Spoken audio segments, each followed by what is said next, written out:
Olá pessoal, aqui Miquel Sousa do canal Jogos no Tabuleiro. Hoje vou fazer aqui o top dos jogos, ou dos melhores jogos editados em Portugal em 2019. Vou aproveitar que estou aqui na sede Asteriscos, onde os Board Gamers de Leiria fazem os seus encontros, porque a maior parte destes jogos estão aqui na nossa ludoteca. Portanto, e um deles eu nem tenho aqui e está na parede. E estou a falar do 10º jogo. Vamos apontar aqui para cima para vocês verem e aproveitam para ver como é que é a decoração aqui do espaço.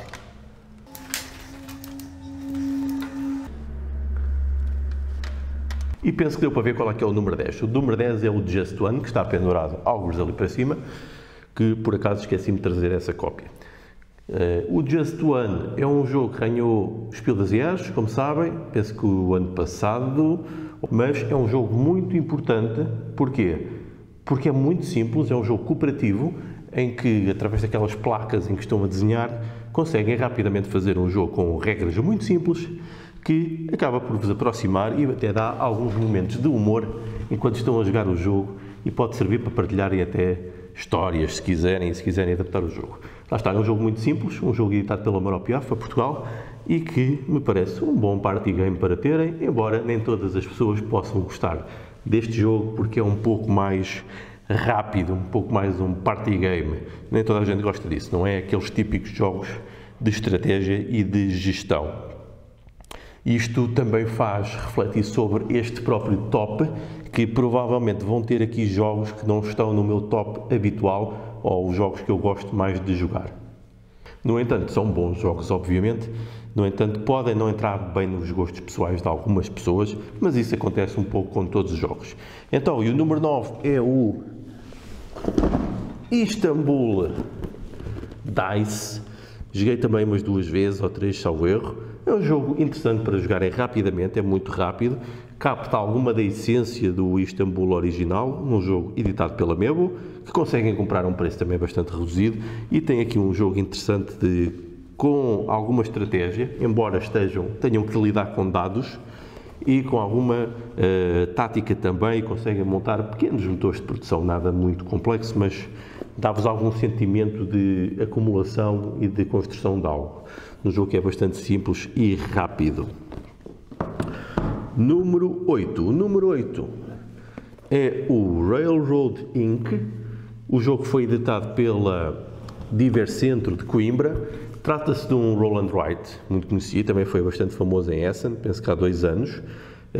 Acabou por ser um jogo que veio dar mais notoriedade aos roll and write na altura. É um jogo de lançam dados e depois podem escrever com umas canetas.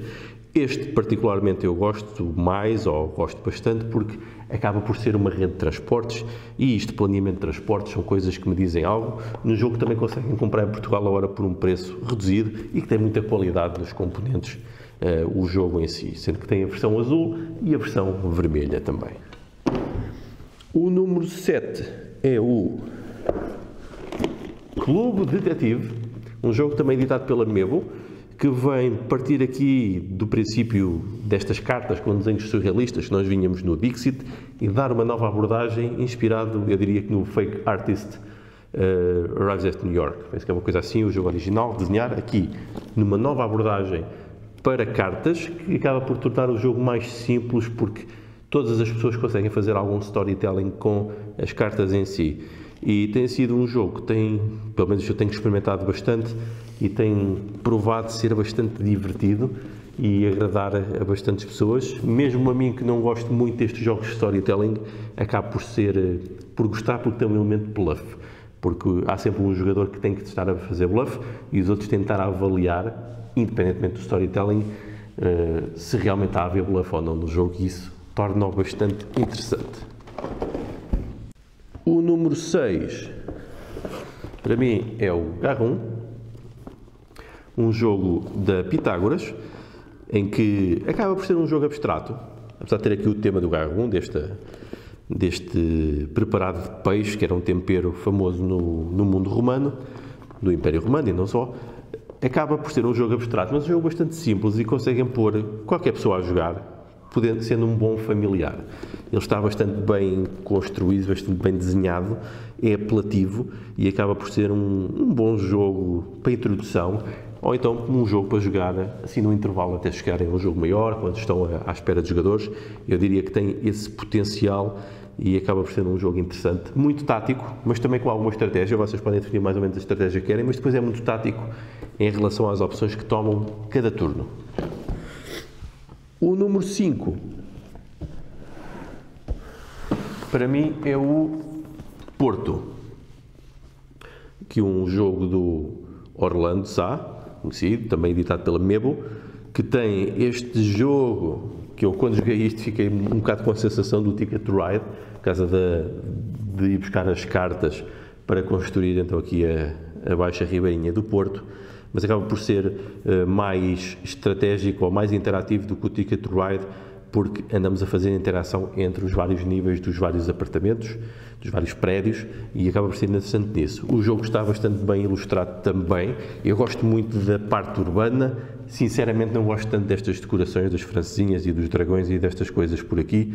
Gostaria de ver mais o jogo nesta pureza arquitetónica, apesar de ser em modo cartoon. Acho que gostaria mais de ver só os edifícios, mas isso é apenas um pequeno pormenor meu, pode ser até um defeito do gosto, porque eu sei que há pessoas que gostam muito do modo como está ilustrado, apesar de eu gostar também bastante da ilustração, só não gosto muito é destes detalhes, mas há muitas pessoas que gostam, isso é que é importante. Portanto, um jogo também bastante interessante, simples, é bastante simples, é imediato, conseguem pôr qualquer pessoa a jogar isto, no entanto tem alguma profundidade estratégica e tática. Direi que também é também mais tático do que estratégico, embora possam apontar para os objetivos globais e isso pode fazer a diferença depois nos pontuadores.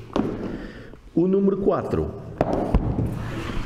para mim, vai para o 6 Castelos, um jogo aqui editado pelos amigos, da autoria de uns amigos, e que foi um jogo interessante, que saiu este ano.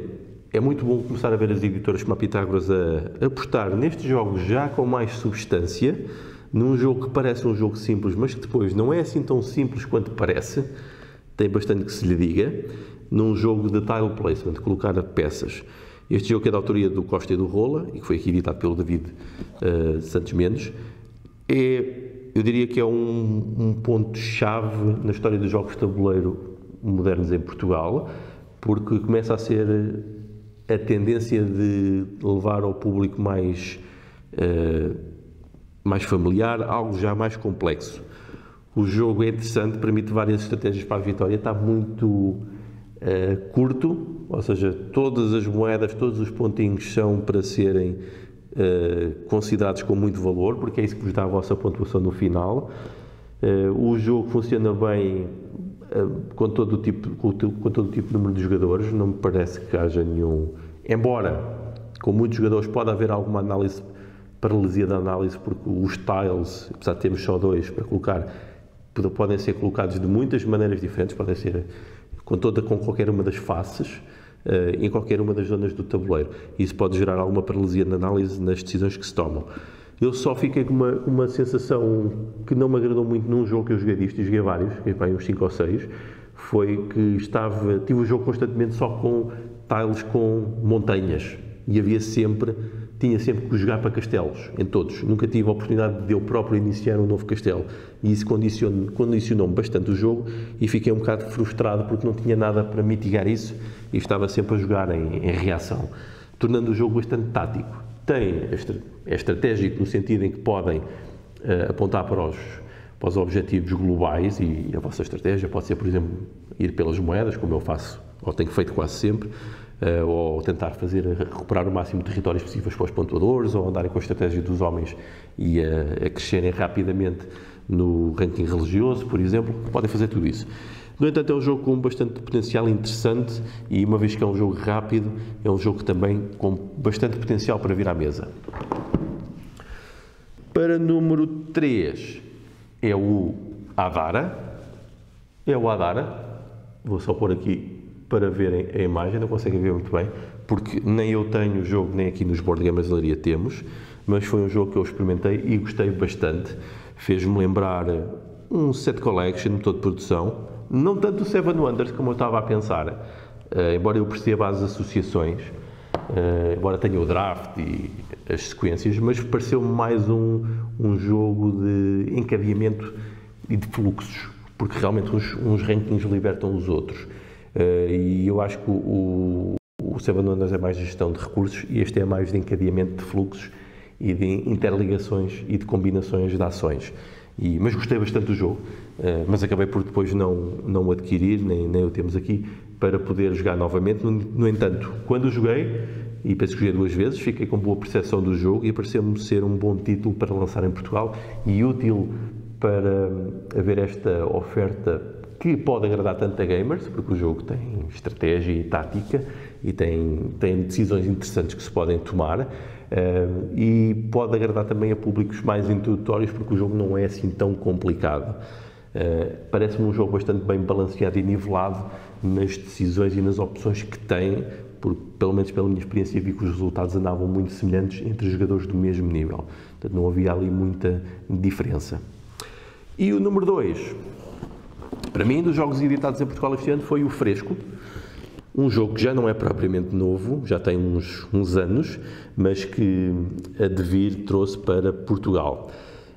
Eu fico sempre contente quando as editoras trazem estes tipos de jogos que são sucesso, aqui já nos Eurogames mais assumidos, já com alguma densidade, apesar de ser ainda um jogo introdutório e simples, mas já é um jogo que eu não me importaria de jogar regularmente. Ou seja, de vez em quando, não jogo há algum tempo, mas é um jogo que eu poderia jogar.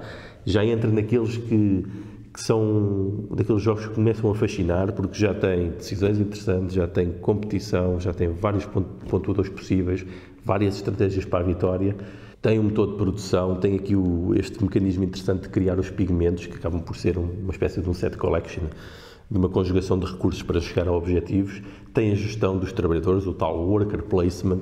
Portanto, eu gosto sempre e fico sempre bastante contente quando estes jogos são editados cá em Portugal. E falta só o número 1. O número 1 para mim foi o Wingspan. Se o Seis Castelos e aqui o Fresco são bons exemplos da indústria nacional a tentar coisas mais complexas, ou mais profundas, ou mais de acordo com a tendência internacional, este é o exemplo claro do jogo que ganhou os prémios alemães, os Pelasiares, neste Wingspan, um jogo bastante apelativo, bastante bonito, não é? Apesar do Edgar não concordar, não é? Que diz que não é bonito, que é estranho. O jogo é muito familiar, consegue dar para toda a gente, os gamers também conseguem jogar isto, tem um misto entre tática e estratégia e claramente é um jogo que pode agradar muita gente e pode ser jogado, também joga rápido, joga bem a qualquer número de jogadores, embora se estiverem a jogar a 2, 3 chega perfeitamente, parece-me, não há necessidade de terem muito mais, a não ser para competir pelos objetivos globais, mas o que interessa neste jogo é realmente o motor de produção que se está a criar e isso acaba por ser uma atividade quase individual. Mas este jogo ainda é mais paradigmático, porque é o exemplo, isto que é uma edição da Divercentros de Coimbra, que a sede original é em Coimbra, que acaba por ser um exemplo de que é possível trazer jogos deste gabarito, desta qualidade e deste reconhecido mérito internacional para Portugal e fazer edições portuguesas disto. Eu gostava de ver cada vez mais este tipo de coisas, que era sinal que o hobby em Portugal e a comunidade de jogadores estava a crescer e estava a ser suficiente para garantir a sustentabilidade destas editoras, que já podem apostar então na importação para trazer jogos conhecidos e de referência, e a partir do momento em que começam a fazer jogos produzidos e trazer jogos internacionais de referência, podem também começar a apostar mais em criadores nacionais, ou seja, é a criação de uma interação entre uma coisa e outra que vai criando escala, vai criando massa crítica e vai permitindo fazer crescer a indústria e também o hobby. Foram estes os 10 jogos que me pareceram interessantes destacar deste ano, e isto não é para levar também muito a peito aqui a ordenação, não é assim tão rigorosa quanto isso, eu tenho sempre dúvidas entre um, dois, segundo e o terceiro, um quarto e um quinto, por aí fora, mas são pelo menos os 10 jogos que me apeteciam referir e citar mais deste ano. No entanto, há também aqui uma reflexão a fazer. Estes 10 jogos, nenhum deles está no meu top dos 10 jogos do ano. Porquê? Porque realmente os meus gostos pessoais provavelmente ainda não são de acordo com aquilo que é o mercado nacional, e isto acontece a mim e a muitas outras pessoas, que gostamos de jogos se calhar um pouco mais elaborados, ditos mais pesados ou mais complexos, e o nosso mercado ainda não está preparado para isto. sinal são realmente as coisas que são publicadas cá editadas, mas obviamente que estamos num processo de crescimento e do elevado estatuto dos jogos de tabuleiro em Portugal, no mundo também e em Portugal. Portanto, eu acho que a partir de agora e nos próximos tempos vamos ter condições para poder editar e publicar e ter coisas cada vez mais complexas e mais desenvolvidas e mais originais em Portugal. É isso que eu espero e foi, acho que, um bom ano a nível de jogos para o mercado nacional e espero que os próximos sejam ainda melhores. Então vá, adeus!